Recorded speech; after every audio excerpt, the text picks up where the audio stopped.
တခါတလေကြာရင်လေကိုတယောက်ထဲနဲ့အရာအလုံးကိုလုံနိုင်တယ်ရင်ဆိုင်နိုင်တယ်လို့ထင်တတ်ကြတယ်မဟုတ်လားဒါပေမဲ့လေကျွန်တော်တို့မြန်မာမှာအရန်ကောင်းတဲ့စကားပုံလေးတစ်ခုရှိတယ်အဲ့ဒါကအထူးတကွရှိခြင်းရဲ့ခွန်လာကိုပြောပြနေတာ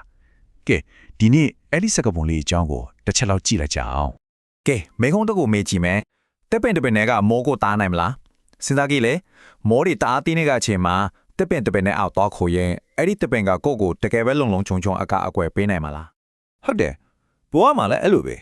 တော်တော်များများကလေအခက်ခဲနေကြုံလာပြီဆိုရင်အရာအလုံးကိုကိုယ့်ဘာသာကိုပဲဖြည့်ရှင်းရမယ်လို့တွေးထားတာကြားတယ်တရားရောက်ကိုအကူအညီတောင်းလိုက်ရင်ကိုကအားနဲ့ရသူဖြစ်သွားမယ်လို့ထင်နေကြတာမျိုးပေါ့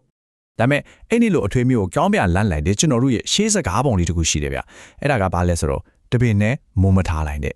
ကြားလိုက်ရင်တော့ရိုးရိုးကြီးပဲနော်ဒါပေမဲ့သူ့မှာတကယ်ကိုနက်နက်ရှိုင်းရှိုင်းအဒီပဲရှိနေပဲ အတိဘယ်ကရှင်းရှင်းလေးပါပဲတယောက်ထဲနဲ့အရာအလုံးကိုဖြည့်ရှင်းလို့မရဘူးဆိုလိုတာကဘလောက်ပဲတော်နေတတ်နေပါစေဘဝရဲ့ကြီးမားတဲ့ပြဿနာကြီးတွေကိုကိုတယောက်ထဲနဲ့တော့ဘလို့မှရင်ဆိုင်လို့မရဘူးပေါ့လူတိုင်းမှာသူအတိုင်းအတာနဲ့သူအကန့်အသတ်ဆိုတာရှိကြတာပဲလေ ကဲဒီစကပုံရင်အရင်မျိုးကိုတစ်ချက်လောက်မြင်အောင်ကြည့်ကြရအောင်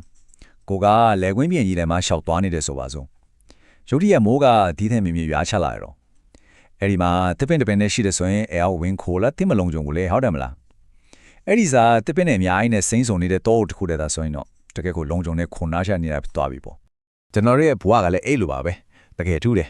ဒီမှာမိုးဆိုတာကဘဝရဲ့အခက်ခဲတွေစိန်ခေါ်မှုတွေပေါ့တစ်ပင်တွေကတော့ကျွန်တော်တို့တွေပေါ့လူသားတွေပဲ အဲ့တော့တော်တော်များများကထင်နေကြတာကအကူကြီးတောင်းတာဟာအားနဲ့ချက်တစ်ခုဆိုပြီးတော့ပေါ့ဒါကလုံးဝမားတယ်မြင်မှာတကယ်လည်းတွေ့မှာတော့ဆန့်ကျင်ဘက်ပဲအားလုံးအတူတူပေါင်းစည်းလိုက်တဲ့ခါကြတော့မှကျွန်တော်တို့ကပို့ပြီးတော့အားကောင်းလာတာမိသားစုတွေတငယ်ချင်းတွေနဲ့အတူတူရက်တီလိုက်တဲ့ခါမှာတယောက်နဲ့တယောက်အင်အားတွေပေါင်းပြီးတော့ဘလို့ပြဿနာမျိုးကိုမစိုးရင်ဆိုင်နိုင်သွားတော့ ဒါကြောင့်လေဒီစကားပုံလေးကိုအမြဲတမ်းတတိယဆဲခြင်းနဲ့တပင်ဒီမိုးမထားနိုင်ဆိုတာကိုပေါ့ဘဝမှာအခက်ခဲမုန်တိုင်းတွေနဲ့ကြုံလာတဲ့အခါတယောက်ထဲရင်ဆိုင်ဖို့မကြိုးစားပါနဲ့ကိုယ့်ပတ်ဝန်းကျင်ကိုကြည့်လိုက်ပါ